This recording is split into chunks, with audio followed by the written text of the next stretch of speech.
Halo sahabat GKI Kayu Putih, ketemu lagi dengan saya Pendeta Yesi. Nah, hari ini kita mau ngobrol-ngobrol santai nih, sebab kita ada di dalam masa raya Paskah 2026. Nah, sebagaimana yang kita sudah ketahui, tema masa raya Paskah 2026 adalah Alive Beyond Fear.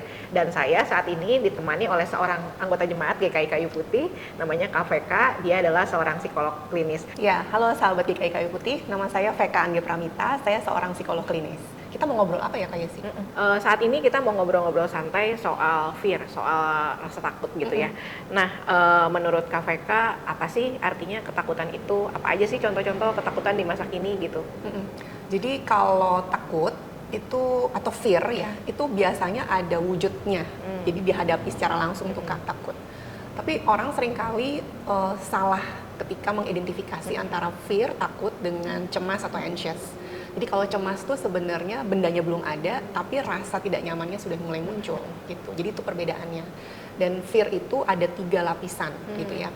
Jadi yang pertama survival fear, lalu ada juga social fear dan identity fear.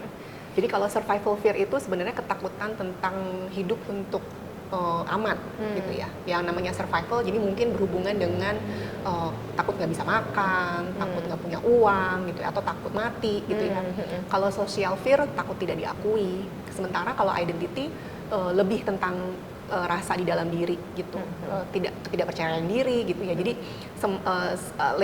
layer yang paling luar adalah social fear, lalu habis itu survival. Jadi yang paling dalam adalah identity fear. Sebenarnya normal nggak sih kalau orang punya fear-fear itu? Normal, Tuhan kasih semua emosi, bahkan emosi yang seringkali kita bilangnya emosi negatif ya. Banyak orang yang ngerasa kalau aku cemas berarti aku aneh ya gitu, atau aku takut berarti nggak boleh ya gitu.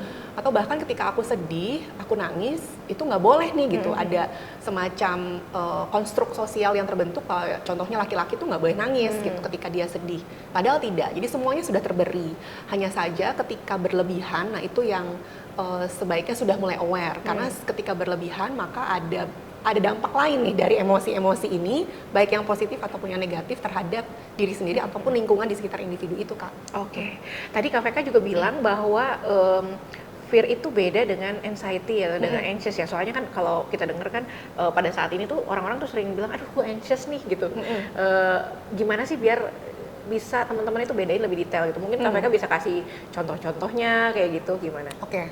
Jadi contohnya kalau fear itu kan berarti respon terhadap ancaman yang jelas dan nyata. Jadi ada di depan kita nih. Contohnya aduh ada ular atau kecoa deh kalau mungkin di rumah, ada tikus gitu ya.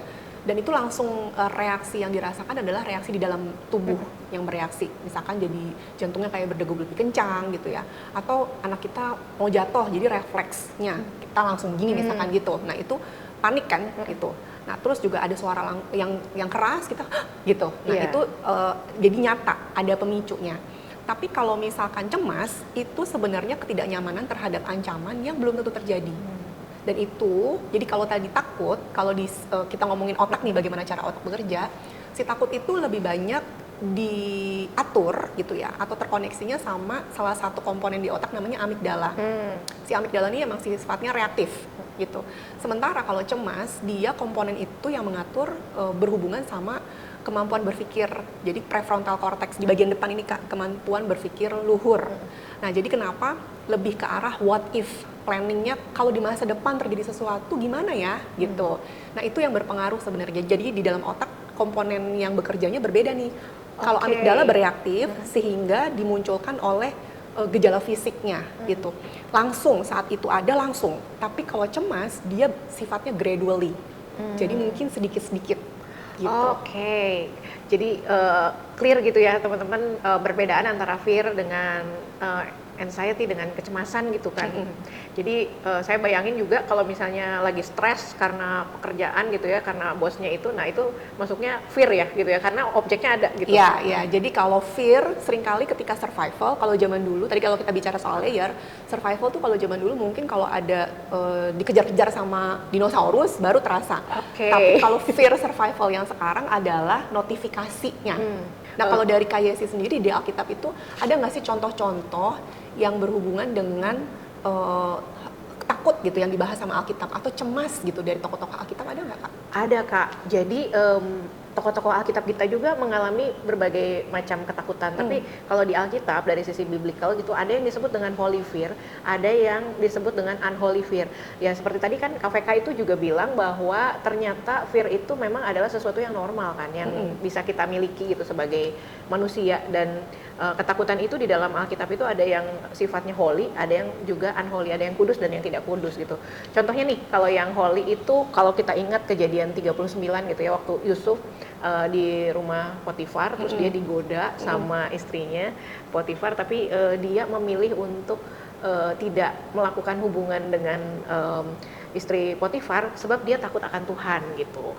Jadi ketakutan-ketakutan yang membuat kita hidup benar di dalam Tuhan itu disebut dengan holy fear. Misalnya Amsal 1 ayat 7, takut akan Tuhan adalah permulaan pengetahuan, tetapi orang bodoh menghina hikmat dan didikan gitu ya. Jadi takut akan Tuhan itu membuat kita menjalani hidup benar di hadapan Tuhan, mencari pengetahuan yang benar di hadapan Tuhan gitu. Itu contohnya holy fear. Nah, tadi aku juga sempat nyebut tuh ada yang disebut dengan unholy fear gitu ya. Maksudnya rasa takut yang menyebabkan kita menjadi hidup tidak kudus di hadapan Tuhan gitu. Nah, contohnya kalau di dalam Alkitab itu pada kejadian Saul gitu. Misalnya di 1 Samuel 18 ayat 7 sampai 9 itu kan kita ingat waktu Daud memenangkan pertempuran dan kemudian orang-orang bilang bahwa Saul mengalahkan beribu-ribu musuh, tapi Daud itu berlaksa-laksa. Nah, disitulah dia mulai takut gitu. Jadi memang ada objeknya bahwa ternyata yang dikalahkan si Daud itu ternyata lebih banyak daripada Saul. Di situ dia mulai takut gitu, dan takutnya ini berujung kepada akhirnya dia melakukan hal-hal yang tidak berkenan di hadapan Tuhan, termasuk sampai ngejar-ngejar si Daud, mau membunuh dan lain sebagainya gitu. Nah, menarik nih Kak, kalau kita lihat dari sisi psikologis tentang bagaimana Saul, yang namanya emosi itu tidak hanya satu aja bekerjanya nih Kak, gitu. Jadi dia pasti punya banyak komponen emosi-emosi lain. Jadi mungkin kalau kita lihat dari contoh si Saul, tidak hanya tentang takut, tapi juga ada kemarahan, betul. Di Alkitab juga disebut marah gitu ya, gitu. Jadi kalau dilihat dari emosi, jadi kan emosi itu seringkali men-trigger pikiran dan juga perilaku. Perilaku yang ditampilkan pun seringkali tidak sinkron dengan emosi yang sebenarnya terasa, gitu. Jadi kita mungkin seringkali tidak merasa bahwa kita tuh takut atau cemas, tapi perilaku yang ditampilkan kayak berseberangan sebenarnya dengan apa yang kita rasakan. Iya, kayak nggak nyambung gitu. Kayak kita masalahnya adalah persoalannya nggak mengenali emosi kita, betul ya nggak sih? Betul. Jadi kalau di awal kan tadi kita langsung sebutin apa bedanya fear betul. sama fear sama anxious, tapi apakah kita tahu memang bedanya gitu? Jadi kita emang bisa merasakan, oh ternyata ini aku fear, oh ternyata aku takut anxious gitu ya. Dan ini ternyata di balik atau di bawah dari itu semua ternyata bukan cuman fear ataupun anxious, tapi ada angry gitu kan, ada iri hati, ada ketidaksukaan, ada rasa kecewa mungkin gitu. Nah itu semuanya bisa saja saling mendukung emosi satu sama lain gitu. Bener sih, jadi kayak apa ya namanya, kalau kita boleh jujur, emosi manusia itu kompleks gitu kan ya, dan nggak bisa kita bicara takut hanya takut, tapi takut itu juga terkait dengan emosi-emosi lainnya gitu. Jadi kayak inget film Inside Out ya, bener nggak sih? benar. Ngomongin si Riley itu kan, ya. gitu. Nah, KVK juga sempat bilang kadang-kadang kita nggak mengenali ketakutan-ketakutan yang ada di dalam diri kita, sehingga ekspresi yang keluar itu menjadi apa ya, kayak semacam tidak terkontrol atau apa, betul nggak sih tadi gitu ya? Karena memang secara unconsciously atau tidak sadar ya kita kan hanya melakukan ya gitu. Padahal kan kalau kita sering dengar istilah tubuh, jiwa, raga dan roh kan mestinya align, segaris gitu ya. Nah justru ketika tidak segaris itu ya memang karena ada ketidaksadaran, ada tidak awareness atau mindfulness saat mengekspresikan hal itu. Jadi begitu ada orang yang bertanya apakah kamu sedih gitu, dia mungkin tidak akan merasa apa iya aku sedih ya gitu, tapi orang lain melihat kok aku sedih ya gitu. Jadi sebenarnya ketika kita merasakan itu ya kita perlu belajar juga mengenali dan menamakan, identifikasi. Iya. Karena itu tadi kan KVK sempat ngomongin efek pada tubuh, jiwa, roh. Kalau lewat ciri-ciri fisik itu kira-kira gimana sih ketakutannya gitu? Jadi ketika kita mengalami emosi, dimana tadi kan ketika emosi terjadi itu tidak hanya satu emosi, pasti banyak macam-macam. Biasanya memberikan reaksi di badan gitu ya. Jadi aware aja, misalkan kalau kita takut, apa yang kita rasakan? Misalkan jantungnya berdegup lebih kencang, kayak ada reaksi yang tangannya kayak ada sesuatu yang kayak gemetaran misalkan gitu ya, atau jadi keluar keringat dingin gitu, sepertinya gejalanya mungkin sama ketika was-was gitu. Tapi berbeda juga misalkan kalau terlalu excited, bersemangat, bisa aja sama-sama keringetan gitu ya, tapi rasanya yang berbeda gitu. Nah, ini artinya di badan itu ada komponen-komponen dalam tubuh yang bekerja. Jadi kalau kita mengalami emosi negatif, itu kan sering dikaitkan dengan stres ya sebenarnya. Reaksi-reaksi emosi negatif itu adalah wujud yang kita kenali dengan stres. Stres itu dialami oleh semua orang, kayak sih. Bahkan janin pun bisa stres ketika mamahnya stres gitu ya. Atau secara energi ya, dia juga merasakan kalau lingkungannya stressful gitu ya, dia juga pun akan merasakan. Jadi itu akan memberikan sinyal sebenarnya ke badan kita, oh berarti aku sedang tidak baik-baik saja. Nah ketika aku sedang tidak baik-baik saja, si reaksi yang misalkan tadi lihat kecoa terus dia takut kan, dimaknai di otak, maka otak akan mengirimkan sinyal ke tubuh, hey bahaya. Nah sinyal ke tubuh itu ada fear, fight, flight, itu mekanisme di dalam tubuh kita, fear, fight, flight, dan freeze gitu ya. Nah jadi sinyal-sinyal ini memberikan sinyal juga ke badan, ada hormon yang keluar. Kalau stres biasanya hormon yang keluar adalah kortisol. Kalau itu harus kayak tadi kan anaknya mau jatuh berarti gitu kan. Nah itu ada hormon yang ditambah selain kortisol adalah adrenalin gitu. Tergantung dari apa yang terjadi pada saat itu. Dan biasanya kalau takut tadi fear kan nyata nih, bedanya sama anxious, dia langsung segera begitu udah kejadian dan sudah terlewati, ya sudah selesai. Tipe stres yang kalau kita bahas dari stres, ada 3 tipe stres. Jadi yang sering dibahas adalah 3 tipe stres. Ada episode stres, akut stres, dan juga yang terakhir chronic stres. Akut itu artinya sewaktu-waktu sebenarnya. Jadi misalkan, aduh mau datang terlambat nih, misalkan tadi janjian di sini datangnya terlambat gitu ya, aku pasti akan naik nih ke atas cepet. Nah kalau naik ke atas kan berarti gitu-gitu kan, ininya juga cepet-cepet. Nah itu ada hormon kortisol sama adrenalin membuat badan bergerak lebih cepat karena mau ngejar waktu gitu. Kalau yang episode, namanya episode, jadi dia datang berepisode. Misalkan di tanggal 20 belum dapat kiriman nih gitu. Wah, mau akhir tahun harus bikin laporan gitu ya. Jadi ada periodenya. Tapi kalau chronic stress itu tidak ada jedanya Kak. Jadi terus-terusan. Kita bilangnya chronic stress itu masuk di dalam toxic relationship. Gitu, relasi yang toksik gitu ya. Jadi kalau di dalam stres tadi kan emosi-emosi negatif yang bermain, episode dan akut ada jeda di mana sudah terlampaui berarti aku rileks ya. Jadi ada harapan bahwa si stres itu akan berlalu. Tapi kalau kronik nggak ada harapannya. Karena situasinya kayak stagnan. Kok begini-begini doang ya. Nah ini relasinya tadi toxic relationship-nya KDRT bisa, KDP kekerasan dalam pacaran, relasi kuasa yang tidak seimbang, tidak setara, gitu-gitu. Nah itu kortisol yang bekerja terus-terusan. Hormon kortisol, hormon stres itu akan membuat dampak yang negatif pada tekanan darah tinggi kita, pada pola makan kita, pola tidur kita. Itu jadi efek dari emosi negatif gitu ya. Kalau kita bahas salah satunya adalah fear dan anxious, itu yang akan terjadi di badan kita gitu. Jadi badan kita tuh bereaksi semua gitu ya Kak? Betul. Jadi harus memahami bahwa memang ada koneksinya antara tubuh kita dengan kondisi psikis kita. Oke. Jadi tadi ada yang pertama adalah yang episodik dan akut.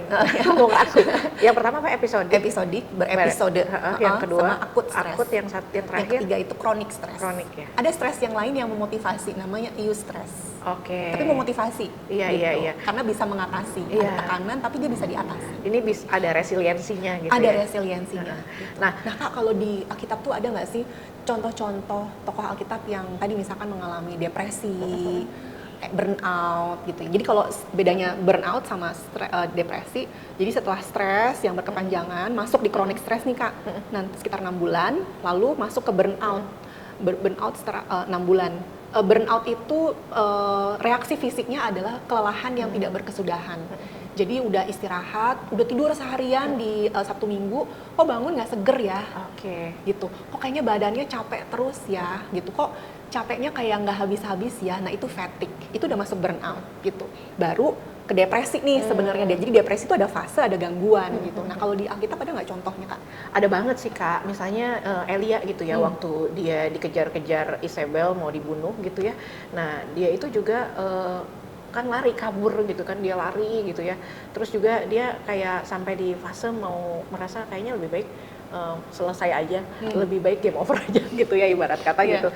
Kenapa? Karena ya aku katanya nggak lebih baik daripada sebelum nabi-nabi sebelum aku gitu dan lain sebagainya. Jadi kayaknya ada tuh fase itu ya, dan itu efek ke dalam mentalnya gitu ya, benar nggak? Terus juga Tuhan Yesus misalnya waktu di Taman Getsemani itu kan ketika dia menghadapi kematian, bagaimanapun juga rasanya menghadapi kematian itu sebenarnya menakutkan kan ya. Walaupun kita percaya bahwa kita diselamatkan, tapi ya adalah rasa takut itu kan. Dan Tuhan Yesus sendiri sebagai manusia, dalam hal ini Allah yang menjadi manusia, dia juga ngerasain ketakutan itu Kak. Waktu berdoa di Taman Getsemani itu kan dia berdoa pengennya ditemenin gitu, tapi kan ya murid-muridnya Sleeping Beauty ya gitu. Tapi dia juga ada rasa takut sampai di dalam Alkitab kita itu, misalnya di Lukas 22 ayat 44 dikatakan bahwa Tuhan Yesus itu sangat ketakutan dan efeknya adalah dia makin bersungguh-sungguh berdoa. Itu cakep ya gitu ya. Kalau kita ketakutan terus makin bersungguh-sungguh berdoa itu keren gitu. Nah, bahkan juga ada ciri-ciri fisiknya tadi seperti yang Kak Veka sebut gitu ya. Peluhnya itu katanya menjadi seperti titik-titik darah yang bertetesan ke tanah. Jadi ini kelihatan banget kan ciri-ciri stres gitu. Gitu Kak. Iya, jadi reaksi-reaksi di badan yang kita bisa bayangkan ya Kak ya, ini mau mati gitu kan. Jadi akan sangat-sangat jadi fase depresi itu, kalau tadi kan burnout itu kelelahan yang luar biasa. Jadi kalau depresi itu biasanya ditampilkan, kalau WHO bilang nih, orang udah depresi itu biasanya minimal 3 hari nggak mandi Kak. Wow, 3 hari nggak mandi. Ya jadi dilihat ya diri sendiri udah berapa hari nggak mandi. Jadi kalau 3 hari berturut-turut tidak mandi, dia depresi. Terus udah gitu tidak berkegiatan keluar. Jadi bisa jadi kayak di kamar aja gitu ya, mager aja, rebahan aja. Nah itu dan tidak bersosialisasi gitu. Jadi cuman kayak stay gitu. Kalau anak zaman sekarang bilangnya mager kali ya, bed rot. Oh bed rot, membusuk di tempat tidur. Busuk. Oke. Tapi itu harus lebih kayak beberapa hari gitu. Jadi sementara kenapa itu terjadi? Ya karena tadi melihat tidak ada harapan. Jadi harapan itu menjadi penting Kak. Di anak-anak, bukan di anak-anak zaman sekarang ya, tapi di zaman sekarang seringkali melihatnya adalah, oh kalau tidak ada harapan, ya tadi ada suicide thoughts yang muncul gitu ya, intrusive thought gitu ya. Nah itu yang akan membuat, apa gunanya ya aku hidup dunia ini. Nah di dalam pola lifestyle-nya dia, nafsu untuk makan pun menjadi berkurang. Atau ekstrim Kak, tadi dia nafsu makan berkurang atau menjadi banyak. Bener-bener bisa demikian. Karena ketika fear, takut, cemas kan nggak enak tuh. Seringkali aku pengen makan yang menyenangkan lah. Jadi makanan itu menjadi sumber kenyamanan. Karena setelah makan itu jadi badannya kayak terasa enak nih gitu. Jadi memulihkan diri dengan makan. Sebenarnya tidak apa-apa. Namun kalau itu dilakukan terus-menerus tanpa mindful, sadar penuh nih, aku makan ini dengan porsi segini banyak nih, efeknya apa nih ke badan aku. Jadi makanya kenapa penting banget habis makan ya udah kalau bisa jalan. Ini pesan sponsor untuk olahraga. Olahraga. Tapi ada juga kaitannya kan memang dengan kesehatan mental juga. Betul. Tapi sebelum kita bahas yang itu Kak, tadi juga Kakak sempat ngomong yang soal respon itu kan, tadi kan ke tubuh gitu ya, terus ada juga yang soal freeze. Oh iya, jadi ini namanya defense mechanism, regulasi di dalam diri. Jadi memang tadi aku sebutin ada freeze, fight, dan flight. Itu adalah bagaimana badan secara biologis itu bereaksi terhadap emosi-emosi negatif. Nah, tapi ada penelitian terbaru nih Kak, yang menyampaikan bahwa ada mekanisme lain namanya adalah fawn gitu ya. Jadi si fawn ini merasa bahwa menyenangkan orang lain itu cara dia untuk kayak menyelamatkan diri. Jadi si freeze, fight, flight itu juga menyelamatkan diri. Contohnya kalau misalkan ada anak kecil terus ketemu orang lain beradaptasi, dia akan yang kayak ngumpet di belakang mamahnya. Nah itu adalah flight, kabur gitu. Atau disuruh salaman dia diem aja, itu freeze. Atau yang malah fight, ayo salaman. Dan tiga-tiganya mungkin terjadi pada satu tidak orang. mungkin terjadi gitu ya. Jadi atau ya tadi maksudnya salaman karena oh ya udah disuruh gitu ya, udah salaman aja gitu. Nah, tapi seringkali yang muncul adalah aku melakukan itu ya karena disuruh atau aku melakukan itu ya karena nanti daripada aku dimarahin ya. Tadi itu membuat tidak sinkron sebenarnya. Dan seringkali cara ini akhirnya dibangun untuk bisa menyenangkan orang lain, people pleaser lah kalau zaman sekarang. Jadi untuk menghindari emosi-emosi negatif yang sebenarnya dirasakan. Iya, iya. Tunggu, ini ada viral beberapa waktu yang lalu, kalau mungkin Kak Yesi dan sahabat-sahabat GKI pernah lihat di tayangan, ada kendaraan mobil dikejar-kejar sama polisi, ceritanya nih gitu. Padahal itu terjadi di Pasar Baru, Kak, di pagi hari. Nah, si mobil ini udah tahu dia salah, tapi dia kayak jadi malah muter balik, jadi menerjang kawasan, menerjang kendaraan-kendaraan yang ada di situ, gitu ya. Nah, itu adalah flight. Kabur, panik dia. Iya. Nah, waktu diwawancara, kenapa kamu kabur? Ya soalnya saya itu bukan orang sini, saya panik, saya nggak bawa STNK, saya nggak bawa SIM gitu. Tapi kita yang melihat ini orang kok se-ekstrim itu ya, gitu. Kenapa nggak kamu diem aja gitu? Betul. Nah itu jadi pada saat kita melakukan sesuatu seringkali memang kita tidak berpikir. Oke. Nah komponen otak yang tadi aku jelasin, jadi ada ahli lain yang namanya Daniel Siegel, dia bilang kalau kita tuh punya otak, ada otak di bagian atas, ada otak di bagian bawah. Otak di bagian bawah tuh reptil namanya, otak reptil, otak untuk survive. Nah biasanya itu akan terjadi ketika kita perlu menyelamatkan diri, maka dia yang bekerja.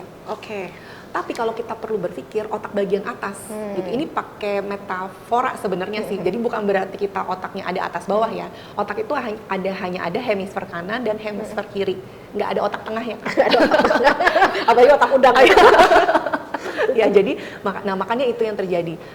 Sehingga kita perlu memahami juga, oh kalau aku melakukan hal ini, ternyata aku bereaksi nih. Iya betul. Jadi tadi menyadari penuh, kalau kita reaktif, itu kita tidak akan berpikir. Benar. Seperti seorang itu, yang penting menyelamatkan diri dulu.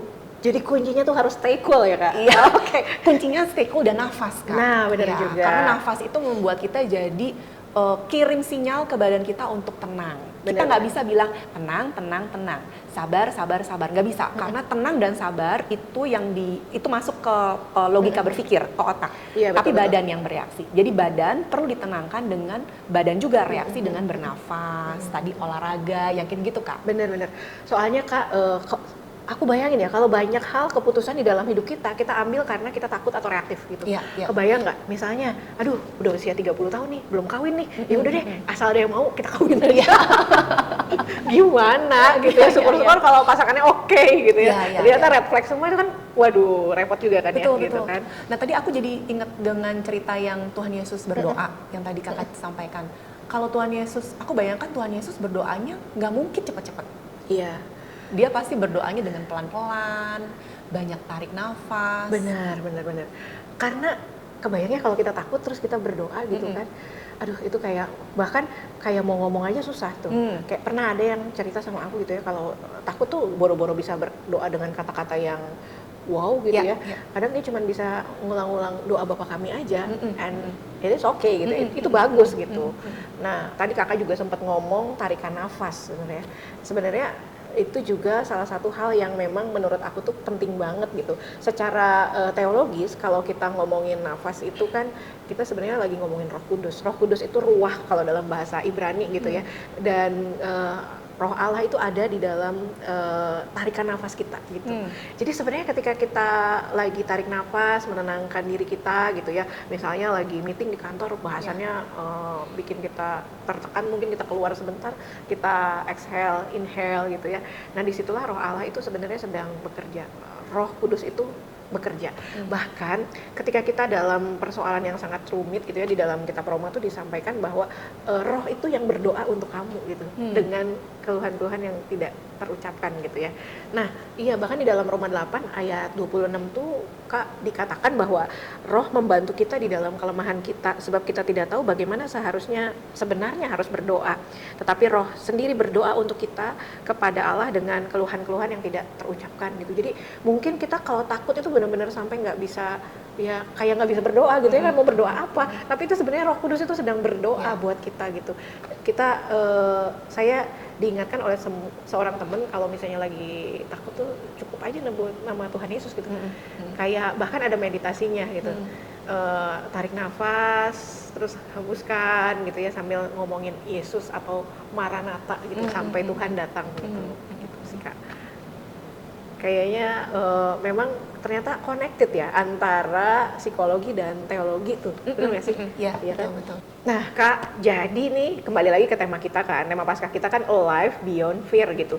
Jadi gimana sih caranya agar kita dapat melampaui ketakutan-ketakutan itu? Maksudnya gimana nih caranya? Oke, ini rasa takut itu ada, ini real gitu ya, kita terima. Tapi gimana sih caranya biar bisa bangkit lagi gitu? Oke, bangkit lagi itu bukan hanya sesederhana move on ya Kak. Jadi perlu menyadari, mengidentifikasi gitu ya. Oh ini takut, oh aku cemas. Oke. Menyadari, terus rasain dulu momennya gitu. Karena si emosi ini kalau kita tidak sadari, tidak diidentifikasi, dia bakal caper Kak sebenarnya. Makanya kenapa jadi muncul di penyakit, jadi muncul di panic attack gitu. Yang panic attack itu sifatnya fisik, tiba-tiba badannya terasa sesek, nafasnya memburu, ada yang bilang mau kolaps gitu ya. Jadi kayak, atau ada yang bilang kok tiba-tiba kayak mau nangis ya, padahal tidak ada trigger. Nah itu karena tidak mengidentifikasi. Jadi sebelum conquering, sebelum mengatasi, terima dulu dia. Oke, Gitu. jadi kita nggak usah nolak gitu Nggak ya? usah nolak, karena itu kan pemberian Tuhan nih. Mau itu takutnya sedikit, takutnya banyak, cemasnya sedikit, cemasnya banyak, mesti diterima. Diakui bahwa ternyata memang aku takut, ternyata emang aku cemas, ternyata aku takut mati, gitu misalkan ya. Jadi harus diterima dulu. Setelah itu diidentifikasi. Identifikasi itu biasanya akan sangat terbantu kalau kita tuliskan. Jadi journaling. Cara ini memang perlu dilakukan setiap hari sih Kak. Jadi kayak semacam refleksi setiap hari, di review kembali hari ini aku ngapain aja, aku merasakan emosi apa aja gitu ya. Jadi rasanya di aku tuh bagaimana, badan aku bagaimana. Jadi cara ini sama seperti kita makan, sama seperti kita istirahat gitu. Itu salah satu tips di mana kita akhirnya bisa conquering, bisa mengatasi. Oke. Jadi move on itu, kalau kita move on dari sebuah masalah yang berat, bukan berarti kita mengesampingkan masalah itu dengan tidak menyadari.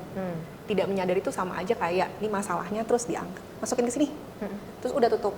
Nah itu Padahal tetap masalah. tetap ada kan gitu. Jadi harusnya ya udah diakui, disadari, diidentifikasi, dikelola prosesnya, diterima rasa ketidaknyamanannya. Wow. Seperti tadi kayak si cerita soal Tuhan Yesus yang mau menghadapi kematian kan, dia kan ya berada di situ, menghadapi di situ, minta ditemenin meskipun teman-temannya murid-muridnya tidur, tapi dia tetap ada di situ gitu. Jadi itu pun kita bisa lakukan. Emang nggak nyaman banget sih Kak kalau kita berada di emosi itu. Emosi negatif itu nggak nyaman banget. Nah, cara lain yang kita bisa lakukan pada saat kita berada di dalam badai itu adalah tetap bernafas.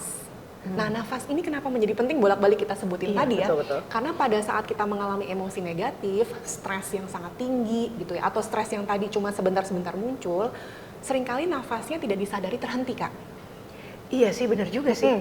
Kayak bahkan kayak kita nafas tapi kayak nggak sadar kita nafas. Betul. Atau nafasnya memburu, gitu. Tersengal-sengal gitu ya. Tersengal-sengal. Saking ketakutannya. Betul, dan itu akan memberikan sinyal ke badan kita bahwa kita tidak sedang baik-baik saja. Tadi, kalau kita tidak sedang baik-baik saja, badan kita akan menangkap apakah saya harus diam aja, freeze, apakah saya harus lawan, atau saya harus sembunyi. Atau tadi, kalau yang berhubungan dengan relasi, apakah aku harus menyenangkan nih orang dalam, aku menjadi sosok yang tidak bisa menolak deh, supaya aku cari aman, gitu. Benar-benar. Jadi itu harus kita sadari, itu hanya bisa kita sadari kalau kita yang punya sisi kesadaran itu, awareness itu, gitu. Iya, makanya sekarang kayaknya lagi ngetren tuh soal mindfulness. Betul. Bahwa memang kita perlu menyadari yang kita rasain, rasakan, menyadari pikiran kita. Betul. Gitu kan. Jadi sebenarnya kita sebagai orang Kristen, Tuhan tuh udah kasih caranya yang udah kita lakuin, tapi kita seringkali tidak sadari. Jadi sederhana dengan pergi ke gereja, mendengarkan firman, mengikuti peribadatannya, nyanyi, beneran menyanyikan dan menghayati kata-kata dari nyanyian itu meskipun mungkin nggak bisa nyanyiinnya, dan relatein ini apa hubungannya dengan firman yang diberikan, lagu-lagu yang diberikan dengan minggu aku di minggu itu. Nah itu nggak bisa disadari kalau kita nggak catat. Benar-benar. gitu. Karena kita punya kapasitas berpikir banget nih Kak, gitu. Iya. Dan kalau aku pribadi, aku punya banyak catatan. Dan setiap khotbah, aku catat. Kenapa? Karena bukan hanya reminder, tapi dengan mencatat itu membuat aku jadi, oh ini relate nih. Jadi aku mencari apa yang relate buat aku. Dan itu perlu dilatih Kak. Bener-bener. Jadi bukan dicari apa yang relate buat orang ya guys, Bukan, tapi relate bukan. buat kita. Betul. Jadi beribadah setiap hari Minggu atau saat kita PW, PA, itu sebenarnya kita tuh kayak cari cermin buat diri kita. Kenapa sih kita Wow, melakukan keren hal itu? Ini tuh aku hadir karena aku nanti takut cariin sama koordinator wilayah aku. Atau karena memang aku mau mendengarkan dan mencari firman pada saat itu gitu ya. Jadi motivasi di dalam diri itu penting pada saat kita mengerjakan sesuatu. Makna kita tuh di situ Iya, sebagai betul. makhluk hidup sebenarnya sih Kak. Kemampuan untuk memberi makna ya, Iya, mengenali diri, mencatat apapun yang kita rasakan, kita alami, tadi mengidentifikasi, yang terakhir adalah memberi makna gitu ya. Betul. Wow. Nah, keren kalau itu banget. kita kaitkan dengan bahasan kita di awal, tadi kan ada survival fear, social fear, sama identity fear. Kalau kita tahu maknanya, tujuan hidup kita apa, itu semua tuh kayak sudah ada jawabannya gitu loh. Jadi ketakutan itu sudah tidak terlalu sering muncul sebenarnya sih gitu. Tapi Kak, aku tuh juga ada titipan pertanyaan nih gitu kan dari netizen. Netizen. Jadi itu kan ada yang bilang gini, ya aku tapi udah percaya Tuhan Yesus, aku udah ke gereja, rajin bahkan ikut PA, ikut PW, ikut macam-macam gitu, life group dan lain sebagainya. Tapi kok aku masih takut ya? Padahal Tuhan Yesus kan udah nyelamatin aku gitu. Kira-kira secara psikologis gimana tuh? Jawabannya nih Kak, karena kita masih tinggal di dunia ini. Kalau kita tinggalnya bukan di dunia ini, yang pasti ketakutannya tidak seperti itu. Tadi kan ketakut itu wajar. Sekarang bagaimana kita melihat apakah ketakutan ini menjadi berlebihan atau enggak, apakah kita bisa mengatasi atau enggak gitu ya. Jadi pertanyaan kenapa saat Tuhan sudah bangkit ketakutannya masih ada, ya karena kita masih hidup di dunia gitu. Kalau di zaman sekarang ya mungkin penuh dengan ketidakamanan, indis ekonomik kalau zaman sekarang bilangnya ya gitu. Jadi pasti ada ketidakstabilan gitu ya, dan itu memang begitulah di dunia ini gitu ya. Nah tapi kita perlu mempersiapkan segala sesuatu yang sebenarnya sudah ada di Alkitab, yang memang kita perlu tinggal kulik aja sebenarnya sih itu sih Kak. Tadi balik lagi ke makna kita, tujuan hidup kita gitu ya, yang memang perlu selalu dicari tahu kita tuh hidup buat apa ya gitu. Kalau kata lagunya salah satu artis musik, hidup itu nggak cuman buat nunggu gajian gitu ya, atau cuman hidup sementara aja gitu kan, enggak, kita kan punya tujuan hidupnya gitu. Iya betul. Atau juga sebenarnya kalau kita menyadari gitu ya, bahwa ketika Tuhan Yesus memang ada di dunia ini juga, bahkan Tuhan sendiri aja masih ada rasa takut kan gitu, which is normal kan gitu. Jadi memang ketika ada A, B, C, D gitu ya, kita berhasil melaluinya, terus balik lagi gitu, ngalamin yang lain, ada rasa takut lagi, ya itu sebenarnya normal ya. Gitu. Iya, normal. Yang penting adalah bagaimana kita melewatinya atau melampauinya dengan keyakinan iman bahwa Tuhan itu beserta. Nah, gitu. aku lupa kasih tahu hacksnya nih Kak. Apa tuh? Jadi kita itu punya cara berpikir kita ada yang namanya pikiran otomatis. Pikiran otomatis itu terjadi Tuhan kasih dengan edukasi, pengalaman, knowledge segala macam yang dia muter terus Kak. Jadi dia akan selalu ngasih tahu kita nih gitu. Nanti begini loh, nanti jangan ini loh. Jadi dia emang kerjanya gitu. Anak zaman sekarang atau kita taunya overthinking, OVT. Oke. Ya. Nah, OVT ini ketika berlebihan, si cemas itu kan Kak, what if. Ketika berlebihan membuat tidak bisa maju, tidak bisa bergerak. Jadi untuk mengcounter OVT adalah asumsi. Oke. Segala hal yang kita khawatirkan, segala hal yang kita nanti begini gitu ya, itu semua adalah asumsi dan belum tentu beneran terjadi. Jadi cara mengetahuinya atau ngehacknya adalah cari faktanya, cari edukasi, knowledge yang benernya seperti apa. Oke. Jadi kita harus tahu sumber mana nih yang kita bisa percaya, bukan yang hoax aja. Wow, keren banget tuh. Sumber mana yang kita bisa percaya, bukan sekedar hoax ya. Betul. Dan itu juga Kak ada di dalam kisah Paskah loh. Keren banget ya. Jadi kalau kita ingat kan ketika Tuhan Yesus mati, bangkit, itu kan ada orang-orang yang memang sengaja nyebarin hoax bahwa Tuhan Yesus itu nggak bangkit kan sebenarnya. Dicuri orang lah dan lain sebagainya gitu ya.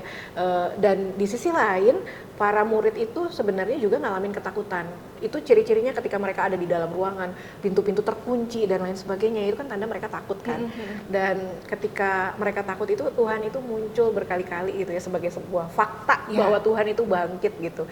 Dan nggak cuma sekali loh munculnya. Artinya rasa takut itu ternyata terus berlanjut ya nggak sih di dalam kisah Paskah itu. Dan Tuhan juga menyadari hal itu, diingatkan berkali-kali.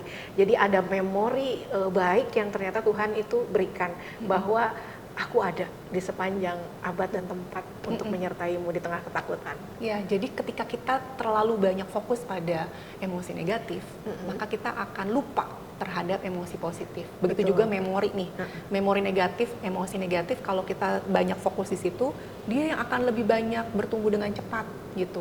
Jadi kita memang perlu seimbangkan dengan si emosi positifnya juga dan memori positifnya sih Kak. Wow, cakep. Oke, KVK terakhir ya. Ada nggak sih hal-hal yang KVK bisa wrap up gitu ya, atau mungkin kata-kata bijak lah atau apa gitu untuk disampaikan kepada netizen?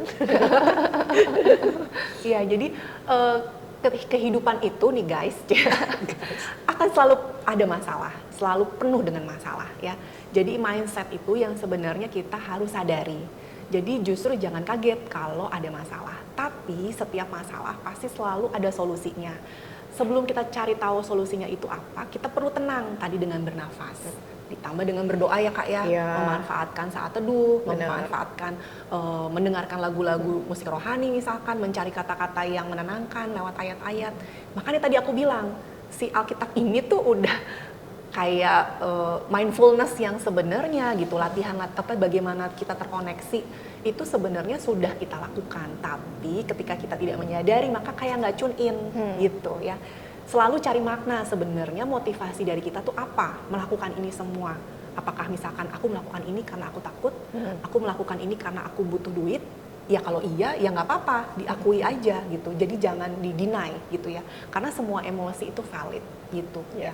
Dan ketika kamu berjuang menemukan kesulitan, yang terpenting adalah mesti cerita nih Kak.